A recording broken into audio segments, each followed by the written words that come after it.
നല്ല റംസാനായിരുന്നല്ലോ. അപ്പോൾ റംസാനൊക്കെ ആയിക്കൊണ്ട് വെറുതെ ഒന്ന് രാവിലെ പുറത്തോട്ടൊക്കെ ഒന്നിറങ്ങി. റംസാൻ്റെ അവധിക്ക് മോള് വന്നിരുന്നു. അപ്പോൾ ഞാനും മോളും കൂടെ വെറുതെ ഒന്ന് പുറത്തിറങ്ങി.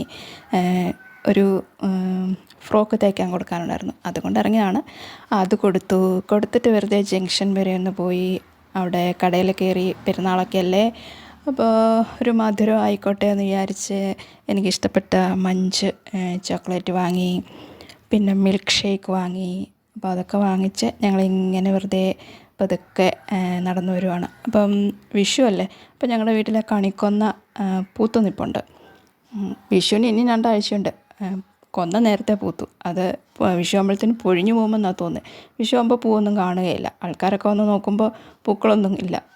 ഒരു യൂട്യൂബിൽ ഇടയ്ക്ക് ട്രോൾ വരുന്ന പോലെ കണിക്കൊന്ന നേരത്തെ പൂക്കും, വിഷു ആകുമ്പോൾ എല്ലാം പൊഴിഞ്ഞു പോകും. അത് കണിക്കൊന്നയുടെ ഒരു ശീലമാണെന്ന് പറയുന്ന പോലെയാണ്. ഞങ്ങളുടെയും കണിക്കൊന്ന നേരത്തെ പൂക്കും, പൊഴിഞ്ഞു പോകും. അപ്പോൾ കണിക്കൊന്നയൊക്കെ ഒന്ന് കണ്ടു. പൂക്കൾ വീട്ടിൽ ഇരിക്കുമ്പോൾ അങ്ങനെ കാണത്തില്ല, വെളിയിലോട്ടാണ് പൂക്കൾ കൂടുതലും. അപ്പോൾ റോഡിലിറങ്ങിയപ്പോൾ അതൊന്ന് കണ്ടു. അത് കഴിഞ്ഞിട്ട് തിരിച്ച് ഞങ്ങളിങ്ങനെ വീട്ടിലേക്ക് വന്നാണ്. വെറുതെ ഒരു മോർണിംഗ് വാക്ക്